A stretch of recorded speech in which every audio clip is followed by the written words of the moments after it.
El Seminario Bíblico Río Grande presenta Romanos, un estudio que le muestra el camino hacia la justicia. En este estudio, el Dr. Jorge Parker comparte de su vasta experiencia en la enseñanza de esta importante epístola.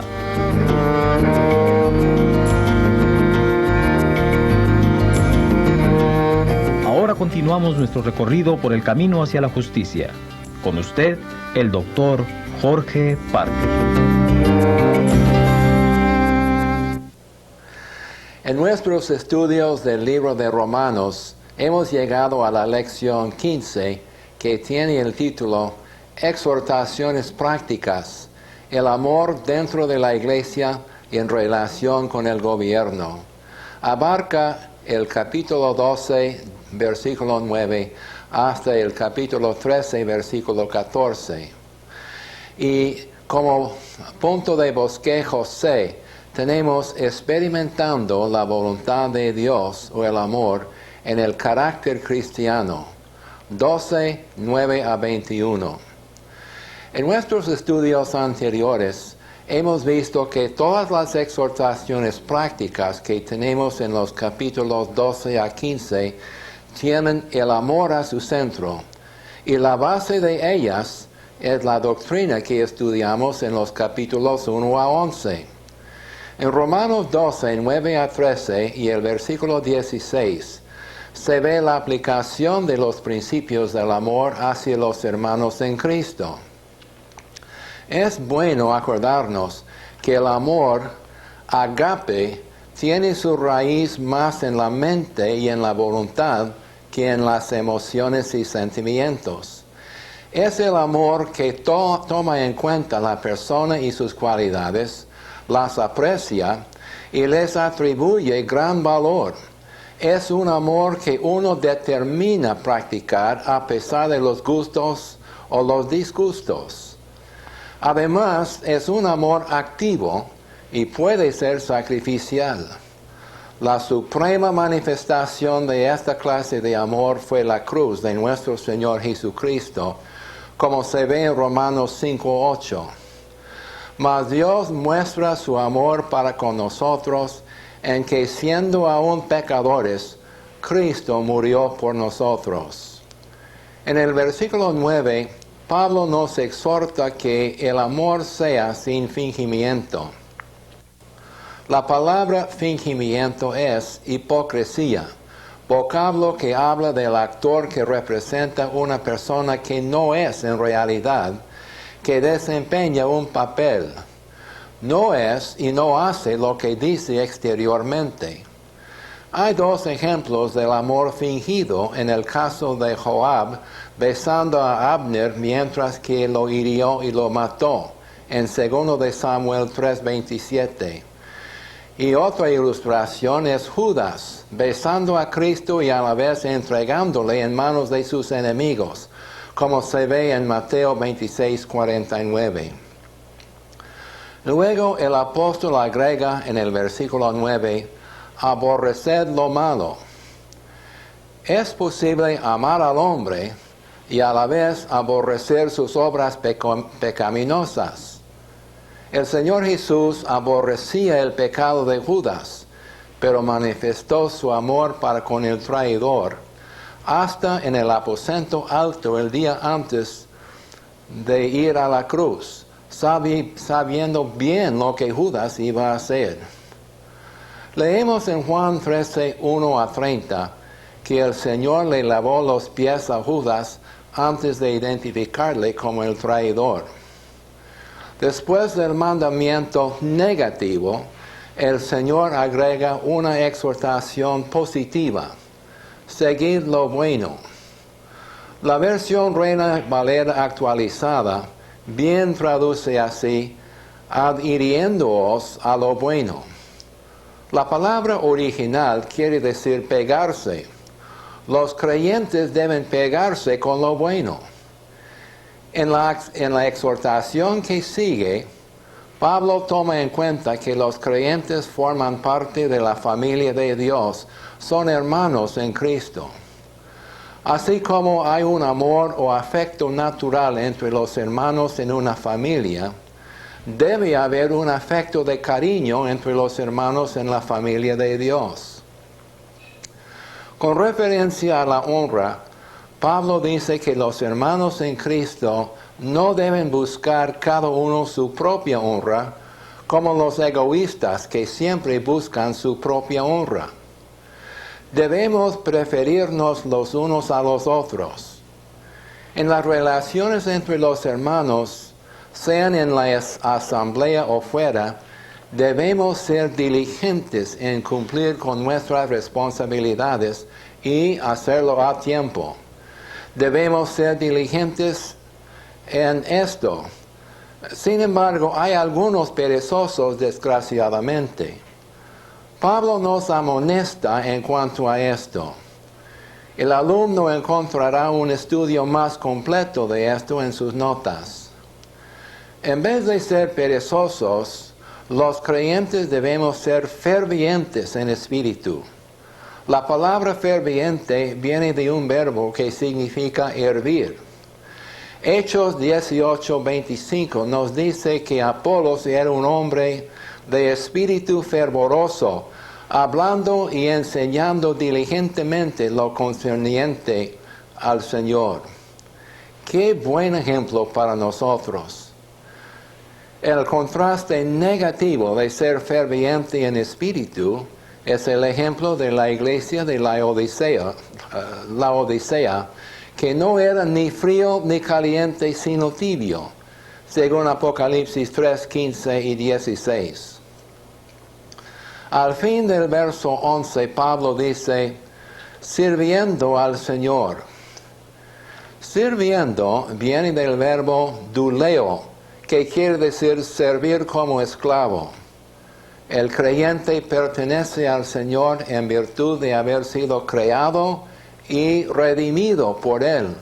Por eso debe servir al Señor como un esclavo voluntario.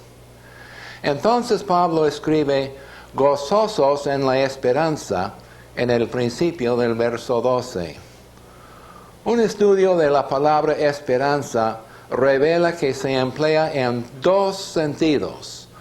Una expectativa para el futuro y el sentido escatológico es a saber la esperanza de la venida del Señor y todas las bendiciones y los eventos relacionados con esta venida. Posiblemente tenemos los dos sentidos aquí. Luego Pablo dice, sufridos en la tribulación. La palabra sufridos viene de un verbo que quiere decir perseverar, soportar con paciencia y resistencia. El Señor Jesús dijo que sus seguidores serían perseguidos, y Pablo dijo que todos los que quieren vivir piadosamente en Cristo Jesús padecerán persecución. Lo natural es quejarse en las tribulaciones. El creyente que vive en el Espíritu debe gloriarse en ellas. Un ejemplo bueno de esto es Pablo mismo con Silas cuando estaban en la cárcel en Filipos. Habían sido azotados cruelmente y sufrían dolores intensos, pero a la medianoche estaban cantando alabanzas para el Señor. Además, debemos ser constantes, perseverando continuamente en la oración. ¿Dedica usted un tiempo diariamente a la oración?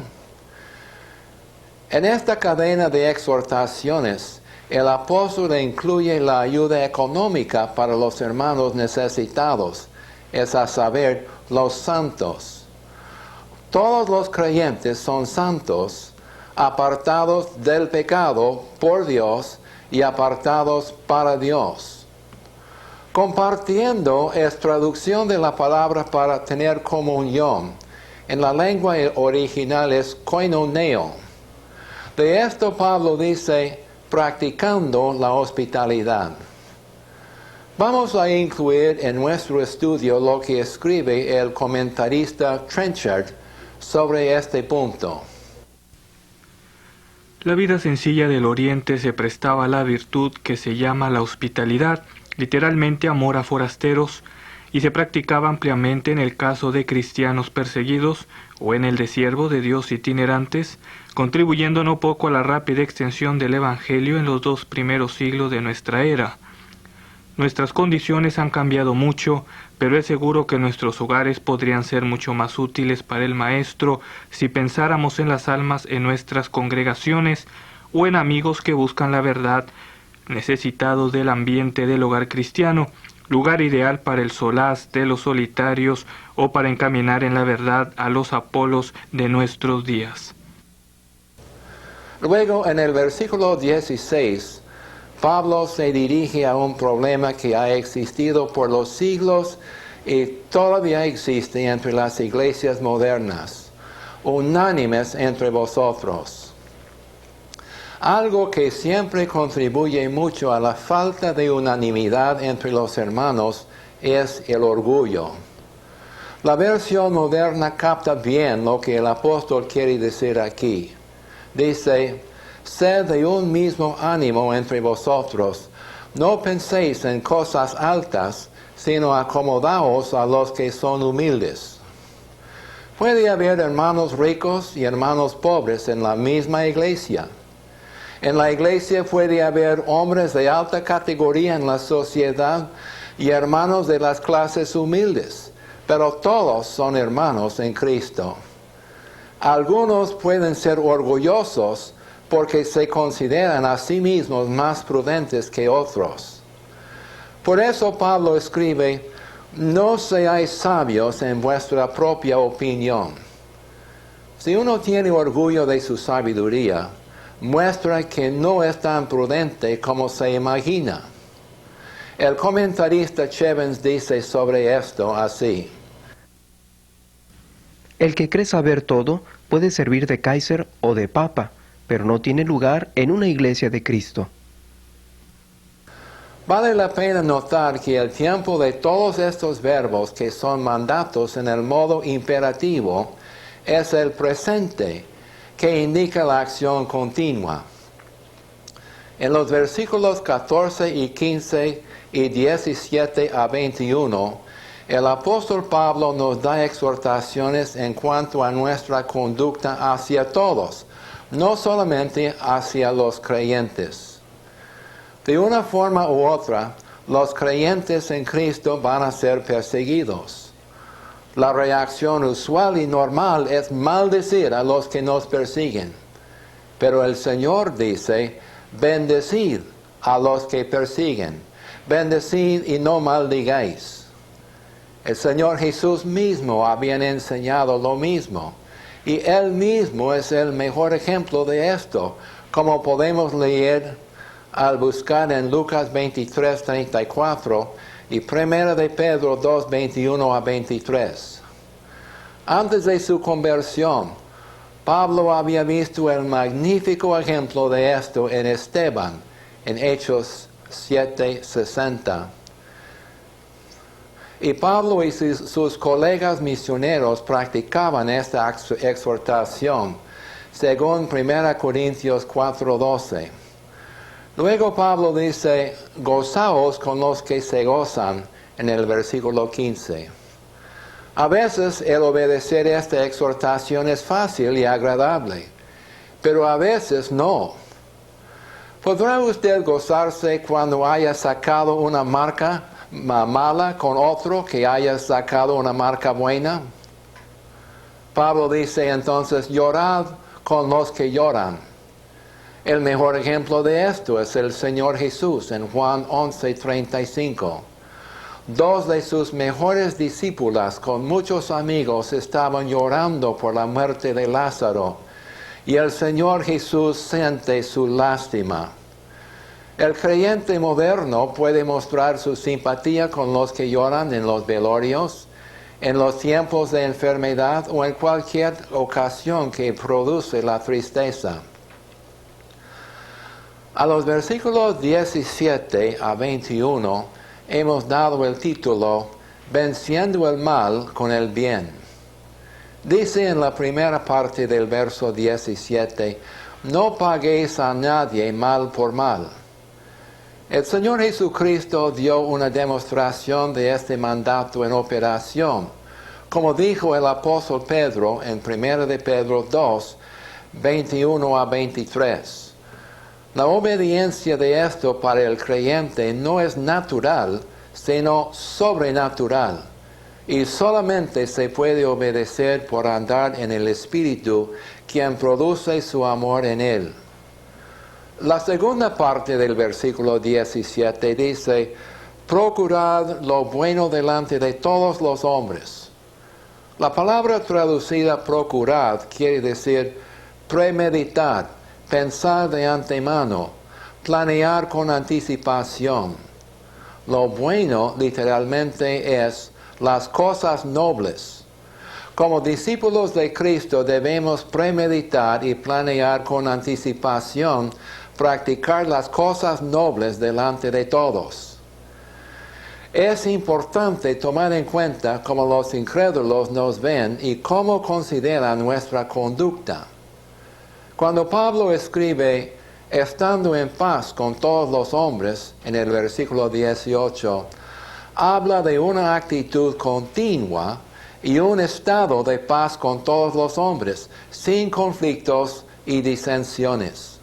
Reconoce que no es siempre posible vivir en paz con todos los hombres, por eso limita la exhortación con una condición elíptica, si es posible. La frase "en cuanto depende de vosotros" indica que el origen o la fuente del conflicto no debe estar en los creyentes.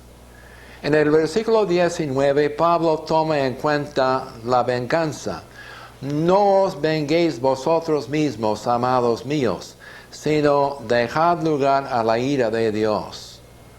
Humanamente hablando, es natural que el hombre natural quiera vengarse a sí mismo, pero el creyente ha de pensar y conducirse de acuerdo con los valores del cielo. Apoya su argumento citando Deuteronomio 32:35, mía es la venganza, yo pagaré, dice el Señor. Las exhortaciones de los versículos 20 y 21 repiten las instrucciones de Proverbios 25, 21 y 22. Debemos vencer el mal con el bien en nuestros tratos con los enemigos. Si tuviere hambre, dale de comer. Si tuviere sed, dale de beber. Pues haciendo esto, ascuas de fuego amontonará sobre su cabeza. En las notas el alumno encontrará 4 interpretaciones de lo de las ascuas de fuego, y cada una es posible. Me gusta una de las 3 ilustraciones que hemos relatado en las notas. Un emperador chino había perdonado un número grande de rebeldes.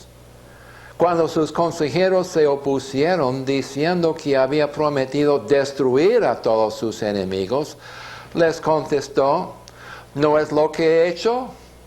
Estos hombres ahora son mis amigos, ya no son enemigos.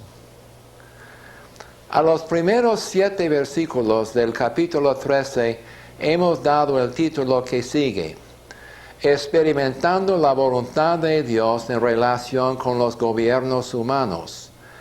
Esto era importante para los creyentes de Roma, quienes vivían bajo la opresión del gobierno del imperio, bajo el emperador tiránico Nerón, pero gozaban de algunos beneficios también.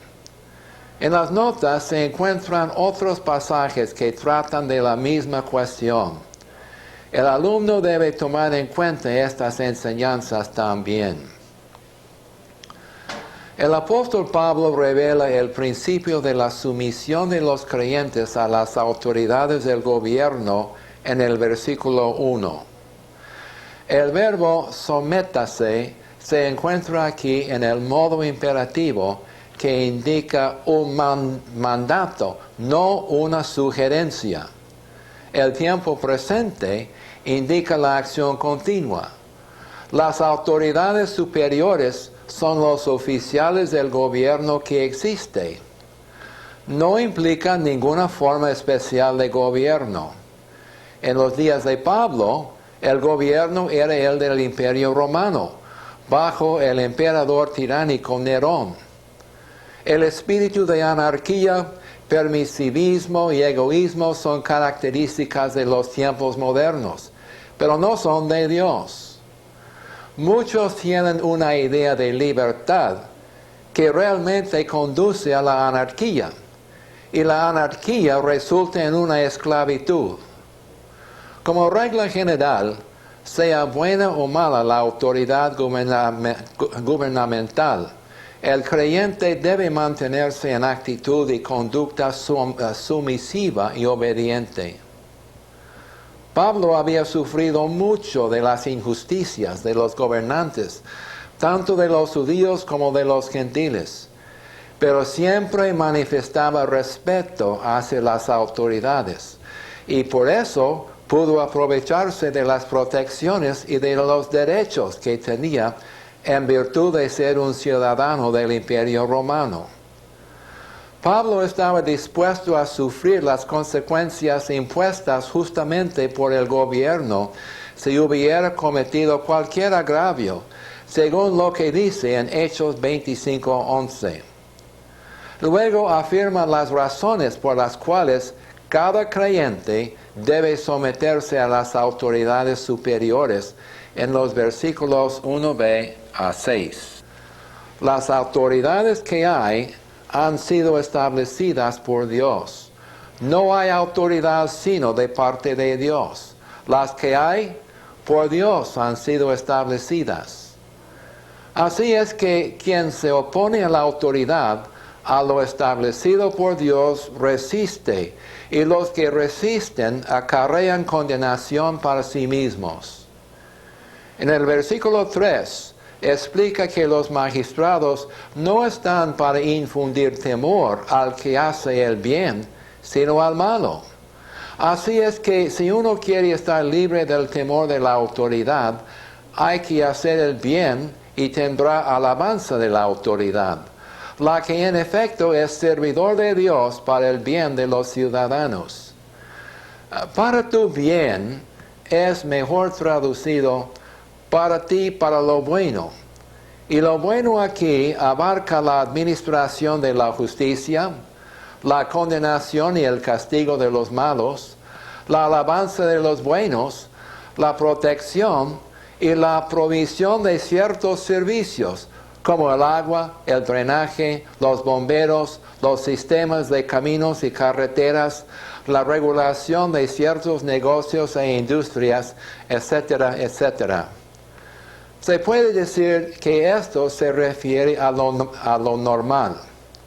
A veces los gobiernos no funcionan así y crean graves problemas para sus ciudadanos y también para sus funcionarios.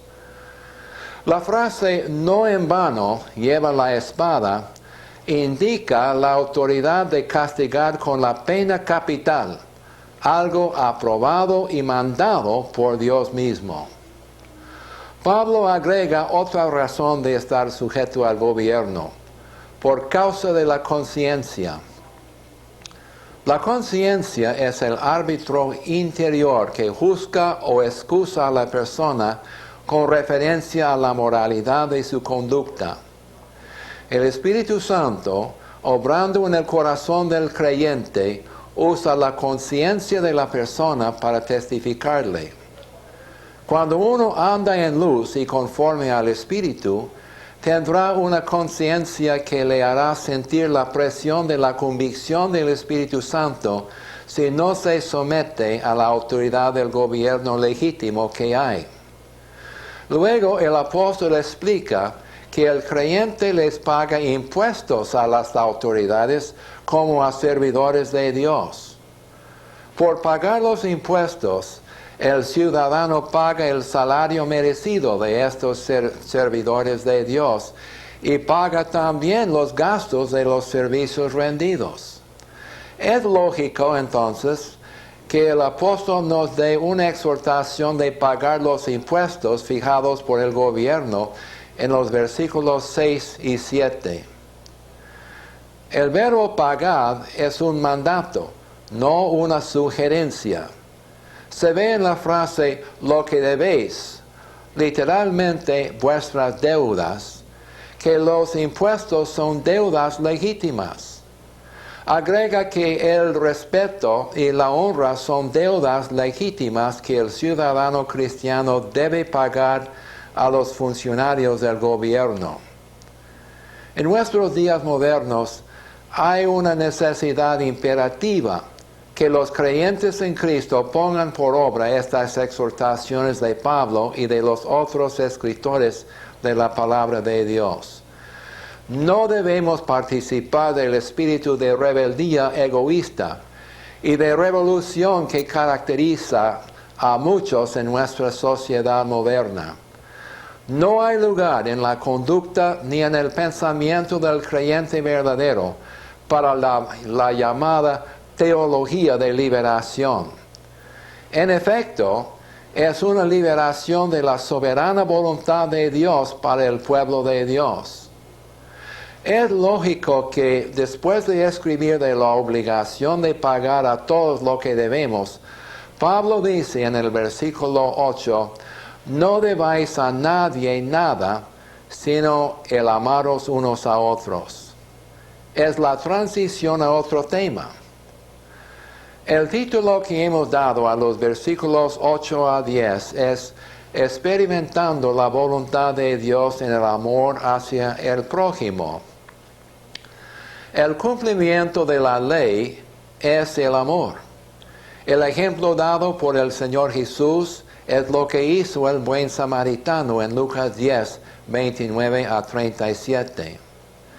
El versículo 8 contiene 3 principios importantes. Primero, no debáis a nadie nada. Es un principio del manejo sabio del dinero para el creyente. La importancia de pagar las deudas a tiempo y no formar más deudas.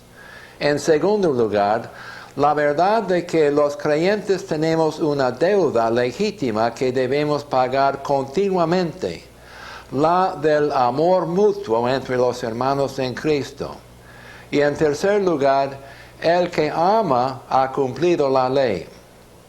El versículo 9 cita varios mandamientos del Antiguo Testamento para ilustrar lo que quiere decir al escribir de la ley. En los versos 8 y 9 habla del prójimo, no solamente de nuestros hermanos en Cristo. Dios, al tratar con los cristianos, nos da el principio del amor en vez de reglas. Las reglas tratan de controlar a las personas de fuera. Un principio las controla de dentro. Si somos cristianos, no evitamos asesinar o robar o blasfemar, porque estos crímenes son prohibidos por los 10 mandamientos, sino porque el Espíritu de Cristo mora en nuestro corazón. Al centro de nuestro ser es un principio, no una lista de leyes. Dios no envía a uno a quitar las hojas viejas de los árboles de bosque. Deja la savia nueva y las hojas nuevas y la nueva vida interior desalojar las viejas. No manda a los padres a dar comida a los niños. Él mete el amor para los niños en el corazón de los padres y ellos automáticamente hacen lo necesario para alimentar a los niños. No nos da una lista completa de mandamientos que gobiernan nuestras relaciones con otros creyentes, el gobierno y nuestros vecinos. Derrama su propio amor en nuestro corazón y esto se manifiesta en todas nuestras actitudes. Así es que el cumplimiento de la ley es el amor. El apóstol subraya la importancia de seguir haciendo la voluntad de Dios y además da un reto, puesto que el creyente instruido conoce el tiempo. La frase final de nuestra salvación está más cerca que cuando creímos. Cada día estamos más cerca de este día de la salvación, de la presencia del pecado y de las luchas contra el pecado que mora en nosotros. En Mateo 16:3, Cristo condenó a los fariseos porque no podían distinguir las señales de los tiempos. El Señor espera que conozcamos nosotros el tiempo, y esto requiere estudio y observación diligentes. Es ya hora de levantarnos del sueño. El sueño aquí es el sueño de apatía y de indolencia. Sigue la exhortación: desechemos pues las obras de las tinieblas. Pablo les escribió esta exhortación a los creyentes de Roma porque era necesaria. Vale la pena tomar en cuenta lo que escribe Ernesto Trencher, el comentarista, sobre esta exhortación. Dice así: Pablo escribió en el periodo de la decadencia de las costumbres del imperio, cuando abundaban las orgías, banquetes y borracheras que intentaban crear un ambiente de alegría y de comunión sin conseguirlo.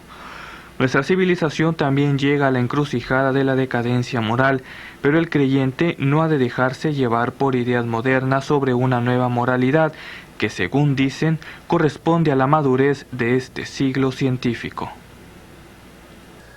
Ahora el apóstol nos da otra exhortación: vistámonos las armas de la luz. Habiendo desechado las obras de las tinieblas negativamente, positivamente el creyente debe vestirse, pero su vestido consiste de armas porque es soldado. Las armas son armas de la luz. La luz aquí es la luz de la santidad y la justicia de Dios, como en 1 de Juan 1, 5 a 7.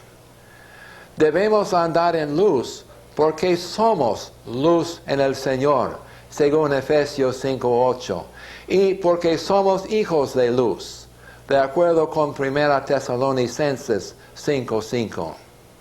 Puesto que somos luz en el Señor e hijos de luz, nuestro modo de andar debe concordar con lo que somos. Por eso Pablo nos exhorta: andemos como de día, honestamente, o como es traducido mejor en la Biblia de las Américas, decentemente. Como dice el Señor en Juan 3:19, los hombres amaron más las tinieblas que la luz, porque sus obras eran malas. Se mencionan algunas de las obras malas de los hombres del mundo en el verso 13: glotonerías, borracheras, lujurias, lascivias, contiendas y envidia. Es interesante observar que las contiendas y la envidia se encuentran en la misma lista de pecados con los pecados que se consideran peores. Muchos creyentes los consideran como pecadillos cristianos. El apóstol Pablo concluye esa sección con una exhortación positiva y una más negativa en el versículo 14. La positiva es: vestíos del Señor Jesucristo. En Gálatas 3:27 se ve que en su posición, como resultado del bautismo del Espíritu, y no hay agua en este bautismo, los creyentes una vez por todas ya se habían vestido de Cristo. En aquel contexto es cuestión de la justificación por la fe.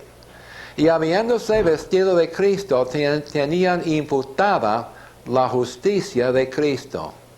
Aquí en Romanos 13:14 es cuestión de la práctica, es decir, del modo de andar en la experiencia. Vestirse las armas de la luz, como en el versículo 12, es vestirse del Señor Jesucristo. El poder para resistir y negar los deseos y los impulsos carnales viene de depender de Cristo que vive en nosotros. La exhortación negativa que termina el versículo 14 es: no proveáis para los deseos de la carne. De la vida de San Agustín podemos leer una buena ilustración de este versículo. San Agustín había vivido en mucho pecado antes de su conversión. Un día, después de conocer a Cristo, en circunstancias desacostumbradas, por casualidad se encontró con una de las rameras de su vida del pasado. Cuando ella le perseguía, él corrió tratando de alejarse de ella. Pero ella persistió en seguirle, clamándole: Agustín, Agustín, ¿por qué estás corriendo de mí? Soy yo. Corriendo más rápido, Agustín le contestó: estoy corriendo porque ya no soy yo. Bien reconocía el peligro de jugar con los deseos de la carne.